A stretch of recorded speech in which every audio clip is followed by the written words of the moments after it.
tuangalie huyu mwanamke. Ndio maana nimekwambia hakuna mtu yeyote katika Biblia aliyetendewa muujiza au kutokea hivi hivi. Kuna watu walikuwa na kiu na Mungu akatenda kwenye maisha yao. Marko sura ya 5 mstari wa 25. Maandiko yanasema hivi: na mwanamke mmoja mwenye kutoka damu, hata jina lake lifahamiki, muda wa miaka 12 na kuteswa mengi kwa mikono ya matabibu wengi, amegharimiwa vitu vyote alivyo navyo, kusimfae hata kidogo, bali hali yake ilizidi kuwa mbaya. Aliposikia habari za Yesu, alipita katika mkutano kwa nyuma, akaligusa vazi lake, maana alisema, nikiyagusa mavazi yake tu nitapona. Mara chemchemi ya damu yake ikakauka, naye akafahamu mwilini mwake kwamba amepona msiba ule. Bwana Yesu asifiwe sana. Bwana Yesu asifiwe sana. Tunaona kiu aliyokuwa nayo huyu mwanamke aliyetokwa na damu miaka 12.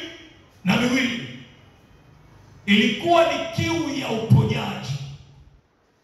Sikia, watu wengi wana matatizo, watu wengi wana hali mbaya ya kiafya, lakini kwa nini hawapokee muujiza? Kwa sababu hawana kiu ya uponyaji. Mwanamke huyu alikuwa na kiu ya kwamba arejeshewe tena usafi, kwa sababu alikuwa mchafu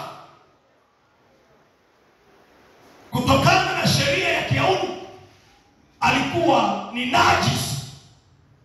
Sasa yeye alikuwa na kiu kwamba natamani nipone, natamani kurudi kuwa msafi. Bwana Yesu asifiwe.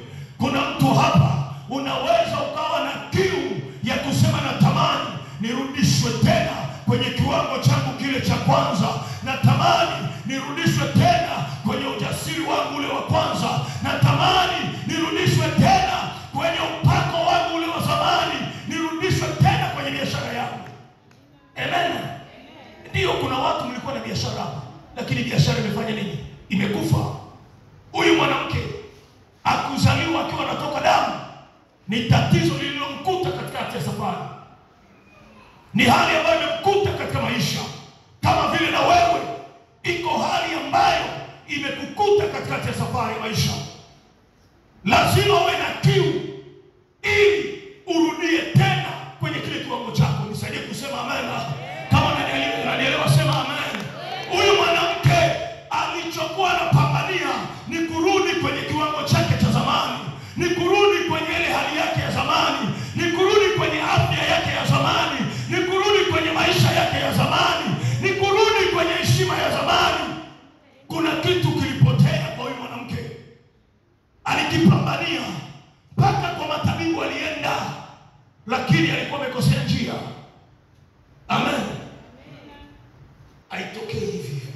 Pambania mpaka uwe na kiu. Inawezekana heshima yako imeporomoka, haiwezi kurudi hivi hivi, inahitaji kiu.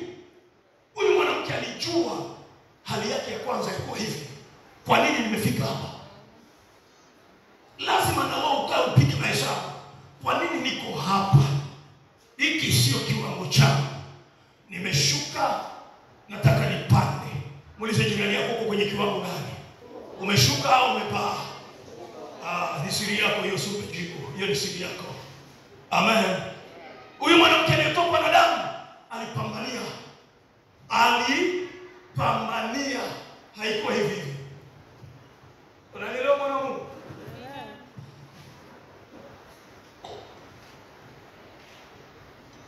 Alitafuta.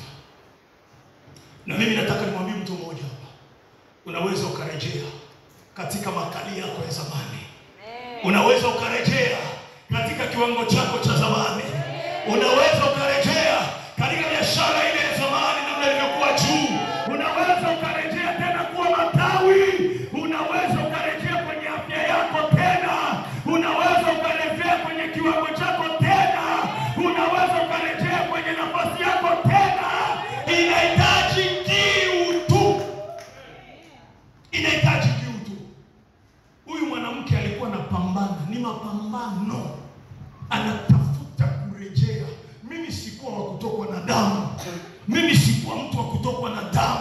mimi sikuzaliwa na tatizo hili, nimekutana nalo katikati ya safari.